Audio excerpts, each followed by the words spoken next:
-3 degree ঠান্ডা ঘুটঘুটে অন্ধকার রাত। 9 জন অভিজ্ঞ পর্বতারোহী তাদের তাঁবুতে ঘুমাচ্ছে। হঠাৎ এমন কিছু হলো যে তারা তাঁবুর ভেতর কেটে খালি পায়ে বরফের মধ্যে দৌড়ে বের হয়ে গেল। আর কেউ জীবিত ফিরল না। কি দেখেছিল তারা? হ্যালো এভরিওয়ান, আসসালামু আলাইকুম। তামি বক্সের ভিডিওতে আপনাদের সবাইকে স্বাগতম। আজকে আমরা কথা বলবো ইতিহাসের সবচেয়ে ভয়ঙ্কর এবং অমীমাংসিত রহস্য ডায়ালট অফ পাস ইনসিডেন্ট নিয়ে, যে রহস্যের সমাধান আজও বিজ্ঞানীরা করতে পারেনি। সালটা তখন 1959, জানুয়ারি মাস। রাশিয়ার ইউরাল পর্বতমালা। ইগর ডায়ালটভ 23 বছর বয়সী তরুণ, অভিজ্ঞ পর্বতারোহী। তার সাথে আরও 8 জন, সবাই বিশ্ববিদ্যালয়ের ছাত্রছাত্রী, সবাই অভিজ্ঞ, সবাই সুস্থ। লক্ষ্য অটোরটেন পর্বত জয় করা। দূরত্ব মাত্র কয়েকদিনের। যাওয়ার আগে তারা বলে গেল ফেব্রুয়ারি মাসের মধ্যে ফিরে আসবে, কিন্তু ফেব্রুয়ারি মাস এলো, তারা আর ফিরল না।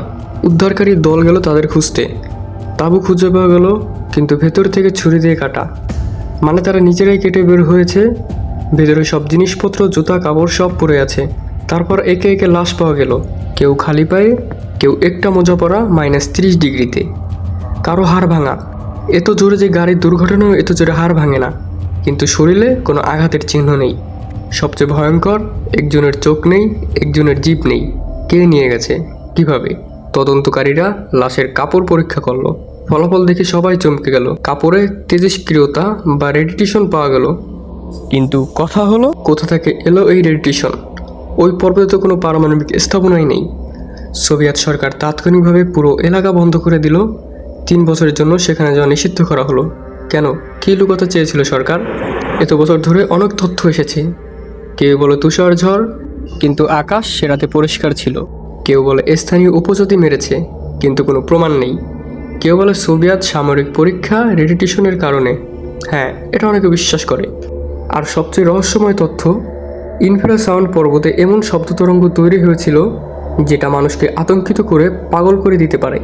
সেই আতঙ্কেই তারা তাঁবু ছেড়ে পালিয়েছে। 2019 সালে রাশিয়া সরকার আবার তদন্ত শুরু করে। তাদের সিদ্ধান্ত তুষারধস, কিন্তু বিশেষজ্ঞরা এখনও এটি মানতে রাজি নয়। 65 বছর পরেও এই ডায়ালট অফ পাসের রহস্য অমীমাংসিত। 9টি তরুণ প্রাণ, যারা শুধু পর্বত জয় করতে গিয়েছিল। তারা কী দেখেছিল সেই রাতে? কি একটা ভয় পেয়েছিল যে -30 ডিগ্রি খালি পায়ে দৌড়ে বের হয়ে গিয়েছিল? সেই উত্তর হয়তো কোনোদিনই জানা যাবে না। আপনারা কি মনে করেন, কে বা কারা করেছিল এই কাজ? কমেন্টে জানান। আর নতুন ভিডিও পেতে হলে অবশ্যই চ্যানেলটি সাবস্ক্রাইব করে রাখবেন। আজকে এ পর্যন্তই, দেখা হবে অন্য কোনো ভিডিওতে। আর এরকম আরও রহস্যময় ভিডিও পেতে চাইলে অবশ্যই চ্যানেলটি সাবস্ক্রাইব করে রাখবেন। ধন্যবাদ।